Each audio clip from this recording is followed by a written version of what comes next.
What's up, everybody? This is Coach MJ, the coaching connoisseur, and I want to welcome you to our Lunch and Learn for today. Hope you had a fabulous weekend and that your work or school week is off to a tremendous start.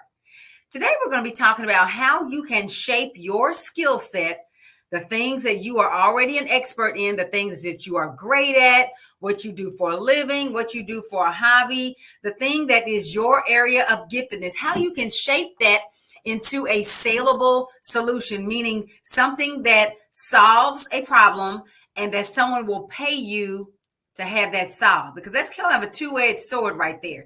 There can be problems that you solve, but nobody wants to pay you for them. And then there can be people that want to pay you for something, but you're not actually getting them the outcome that they need. And so you need to be able to frame what it is that you do, what it is that you are an expert in, what it is that you are great or brilliant at in such a way that people are going to want to line up and pay you at a premium price for your magic, for your solution.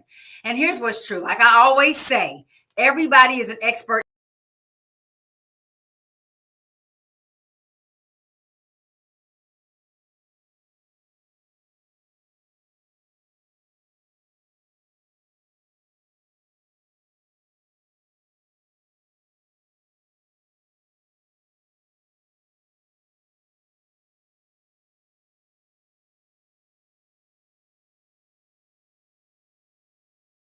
I think I'm still here.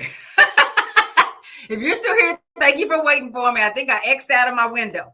Anyway, we're talking about shaping your skill set into a saleable solution, because it takes more than just being good at something for it to become a business, right? There are a lot of people that will be good at, let's say, cooking. Let's say your uncle is the best person at making barbecue. Everybody raves over it. Everybody loves his barbecue, right? But when he tried to start a business, the business was a flop, right? He ended up shutting his doors and he's back selling the stuff out of his home. And that's because it takes more than just being good at something to know how to get people to buy it from you. And in the case of a barbecue restaurant, you need to know how to run a restaurant. There's business behind it. There's a lot of marketing that goes into it. And so a person who just knows the cooking side is not going to succeed as a business owner unless they get somebody in partnership with them to do the business side for them. But if they go out as a solopreneur, they're not going to be able to pull it off because they don't have the full solution all packaged at once. Same for you. If you want to create your own lucrative coaching universe, a space where you bring your expertise to the world and you have complete flexibility and control over your time and your ability to earn income, and you want to turn your skill set into something that you can sell in that universe, you have to go through a strategic process to make sure you cover all your bases before you run out to the world and say, hey, I've got this for sale. Because what I've learned and what a lot of my fellow coaches have learned very quickly is that people don't invest with you because you're a nice lady. People don't invest with you because they know you. As a matter of fact, the people who know you personally probably are less likely to invest with you, at least over the long term. And if you're trying to make money, if you're trying to build wealth and create a fortune, a legacy, whatever you want to call it, you're going to need more than a few sales here or there, or, these piddly little trading hours for dollars things that some coaches get trapped into doing. You need to have a solution based on your skill set that allows you to charge premium prices so you can reach your income goals quickly, and also so that you can focus on getting your clients results. A lot of coaches are out here, or they call themselves coaches. I'm going to say they call themselves coaches because they're not really coaching. And what they're doing is passing out information, but they don't connect in any way to whether their clients, or rather their customers, get any outcomes. They're not connected to the end result, because there's some people out here teaching you can't get results. And I know that that's not true. You can help people get results as long as those people are your ideal customers or clients, and they show up and do what you tell them to do and put in the work. You can't guarantee results, but what you can tell people is that if you do what I tell you to do, you're going to get the outcome that you want. That's as much of a guarantee as you can give a person who you don't control, right? But we're talking about your skill set becoming a saleable solution and not just something that you do.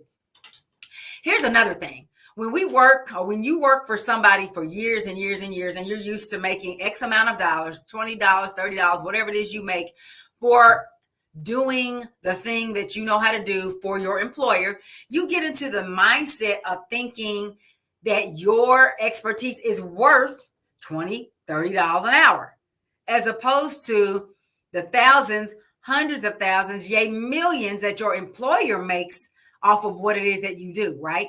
You got to remember, if they're willing to pay you to do it, and they only pay you pennies on what it's worth, but they're out here and you work for a Fortune 500 company or whatever that might be, maybe it's not that big, but they're $1 million company, you got to ask yourself, how low could my value really be on the totem pole, because they keep me around here.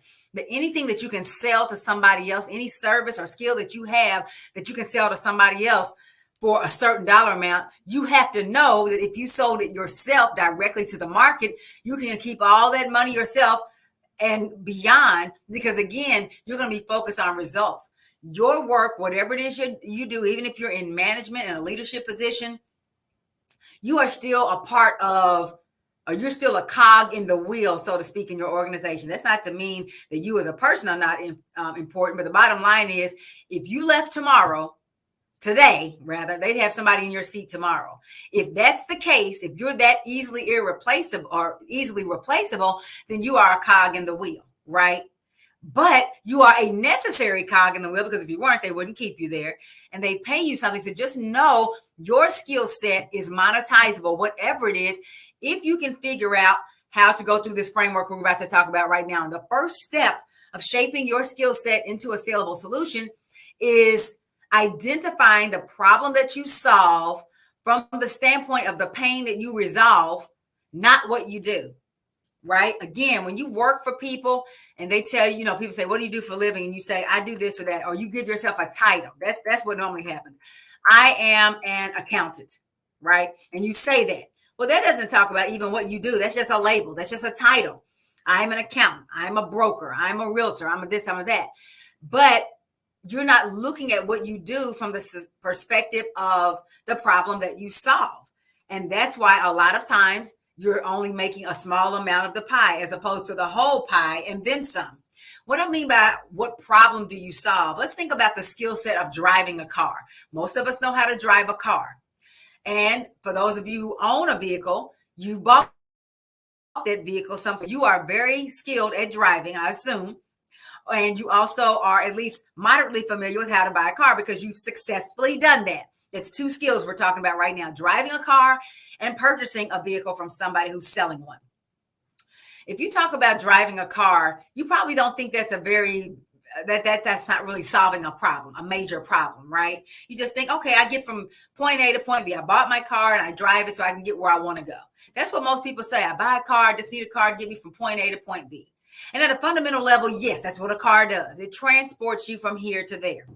However, if you start to look at, and here's a good question to ask yourself when you're trying to problemize, I'm making up a verb. To make something a problem, it's problemize your skill. Look at in terms of, if I did not do this thing, what would happen in my life?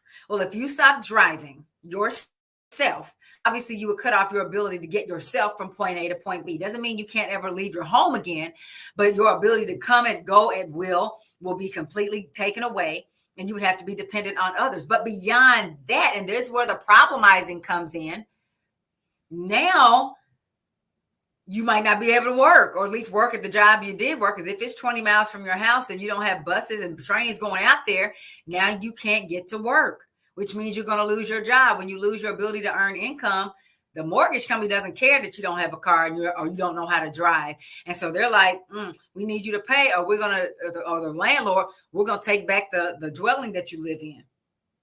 So immediately a problem comes in. So maybe you're able to work a job nearby that you can walk to, but maybe that's only at a lower level retail job that you're only making $12 an hour. So you've replaced a $30 an hour, 20 miles across town with a $12 an hour job. So now your lifestyle is immediately hampered. Maybe you have to sell your house. Maybe you're not able to move on in the career that you went to school for. You got student loans coming up, and you're working a menial job compared to your ability and what you've been trained to do. So now you have a problem.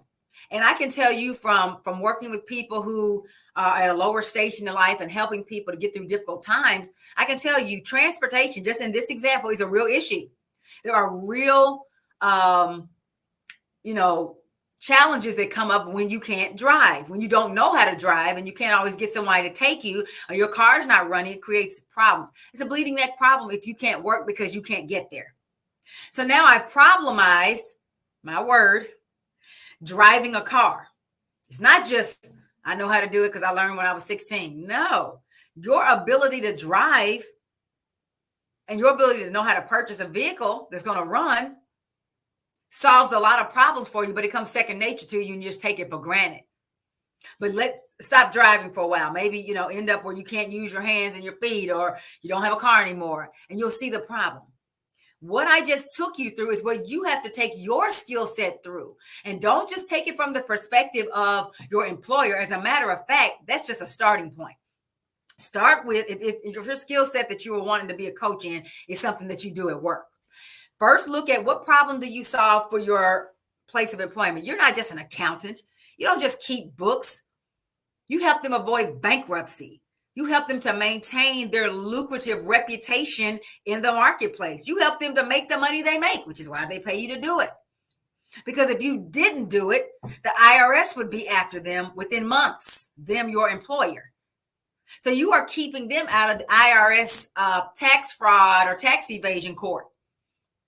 But every day when you're at work, you don't think about that. Because most employers are not great at helping their employee connect to the why of what they do. They just want you to do it. Just do it. Right? But when you are thinking about now going out on your own, now you want to start looking at what problem can I solve for people in the marketplace with that same skill set? Because an accountant is not just a person that can help companies. An accountant, because they see what companies do with money, they can help regular people with their money, with keeping books, with doing this kind of thing, getting out of debt, all those things. I'm just throwing some stuff out there because I'm not in the accounting field. But you have to start looking at what is it I do and start with why do I do it and what would happen if I didn't do it anymore? What would happen, right? Then you have to look at who else needs that help. Who are the people out here besides my employer, besides myself, if it's a hobby or something you just do for yourself, who else needs that help? And be specific. Everybody doesn't eat your product. It always tickles me when new business owners are like, I'm like, who's your target market? They're like, everybody, because they want everybody to buy from them. Well, no business has a target market of everybody on the globe. There is no product, no service that everybody on this planet needs at the same level, to the same degree. We all need to suck air to stay alive, and we need water. But again, everybody, one business does not have everybody as a customer. Everybody's not in your target audience. You have to know specifically who you're talking to. For me, my target audience is Black women, but it's not just Black women. It's professional Black women. And it's ones that have certain levels of ambition. I'm not in the convincing business. If you don't know what you want and why you want it, I'm not a fit. You're not a fit for me, right? So you need to know specifically who your people are, who you are specifically and ideally designed to help.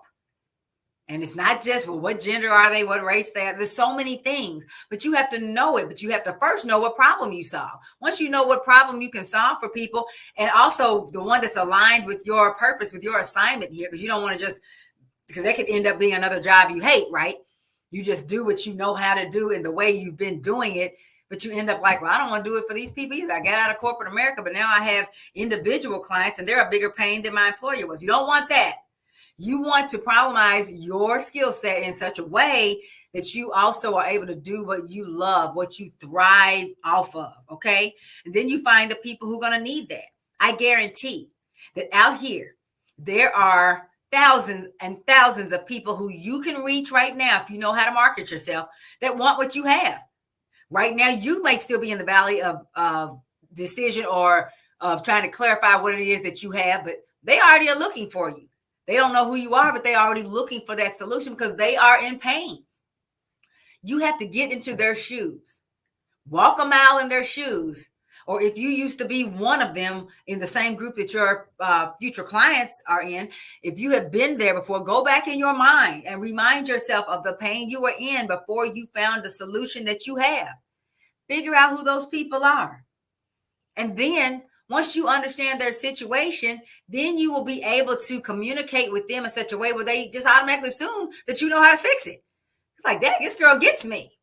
This woman understands. She knows what I'm going through because she just described it. I couldn't even put it into words what I needed. She just did it. I got to go work with her because she must know the way out. That is why your clients are going to pay you premium prices, because you're providing solutions to problems. Sometimes problems they weren't aware were as bad as they are. Because again, people will stay in familiar pain because sometimes they don't realize all they're losing out. But once you shine the light on that, people will pay more to get out of pain than they will to go to things that they want. Because we tend to downplay or downsize our life, our ambitions, the things we do, the things we think to fit our reality. But if they recognize the amount of pain that they are in, they will move heaven and earth to fix that problem. That's why we call them bleeding neck problems. If somebody's bleeding out of their neck, they don't have a lot of time before the end. They got to get help right now. And so that's when you become expert at communicating to people something that's already true. You're not convincing. I don't convince. If somebody don't already know they're in pain, if somebody doesn't already know that they're trapped in the 9-to-5 grind, if somebody doesn't already know that the corporate rat race is going nowhere for them and they don't know they're called to more, if they're not already there, I'm not going to try to convince. But I know there's women out there who were like me, who already knew the reality of their situation and are desperate for ways out. And that's why I do what I do. You also have to have that level of conviction and that level of clarity about what it is you do and who you do it for, so that when you go find them, you'll be able to communicate in such a way where they will come running, like it says in the Bible, what must I do to be saved from this pain that I'm in? And then you have to also be clear about what is the result that your people will achieve once they have your solution. Once they do the things you tell them to do for however long you tell them to do them, what's the result they're going to take away? What will they be able to do, be, or have after they've worked with you, after they've followed you, after they have, and I don't mean follow like on social media, I mean followed your instructions, after they have gone through the systematic approach that you present as this amazing epic coach that you're going to become? What's the result that they're going to have? What's going to be different in their life? Because people don't go to school or work with the coach or anything else like that just for the sake of doing it. You went to school to get a diploma, a degree, and hopefully get a job. You go to the doctor to get well, to get rid of the pain. You don't go to hang out. You don't go to lawyers because they're cool people. You go because you're in a legal conundrum and you need a way out. That's what you need. It's crystal clear what doctors and lawyers and a whole lot of other types of fields do. When you are a coach, you have to have that same clarity. What pain am I helping them out of, and what are they going to step into once they are free? Because if you're not able to solve, or if you're not able to help people get results, there's no reason to do what you do. If you're just trying to sell information, that's a dime a dozen on the internet. And a lot of people do that under the guise of helping people. Nothing wrong with selling information, but make sure people know reading this book in and of itself is not going to fix your problem by itself. Reading this website, that's not it. Most real bleeding neck problems have to be solved over the course of time, several weeks, sometimes a few months. It's still better than living in that mess for the rest of your life, for years and years, while you try to figure it out on your own, only to not be able to. But they can't be solved usually in a few minutes, because if it was that easy, people would have already done it, right? But you have to be clear on what the result is that your clients are going to have after they align with your solution. And all of that becomes a part of your marketing. When you're talking to people and you're out there, you're explaining to them what you can do for them in language that they speak, right? You got to speak their language. Not your language, not super technical, but it's got to be, again, centered around the pain that you're going to help them to avoid as you point them towards the beauty and the wonderful things that they're going to step into. For example, just using my car, let's say, just driving example. Let's say that, again, you know how to drive, other people don't know how to drive. Well, I guess this could happen in a household. Your teenager doesn't know how to drive, you do. They want to work. You want them to work. They're in pain because they don't have money. And you keep telling them, no, you can't buy this. You can't buy that. You need to get a job. They're in pain. They're in pain because they want that thing. When you're a teenager, you don't know that the answer to being denied something is not the end of the world, right? And so you teaching them how to drive solves a problem for them. And if you're the parent, it solves a problem for you too. And now they can go drive themselves to work. You show them how to buy a car that's not going to break down on them as soon as they drive it away.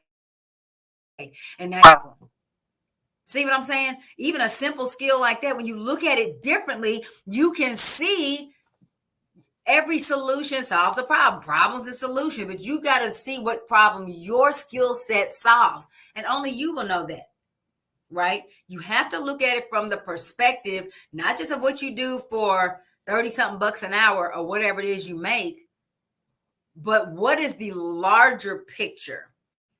If I could do this for other people, what would it be worth?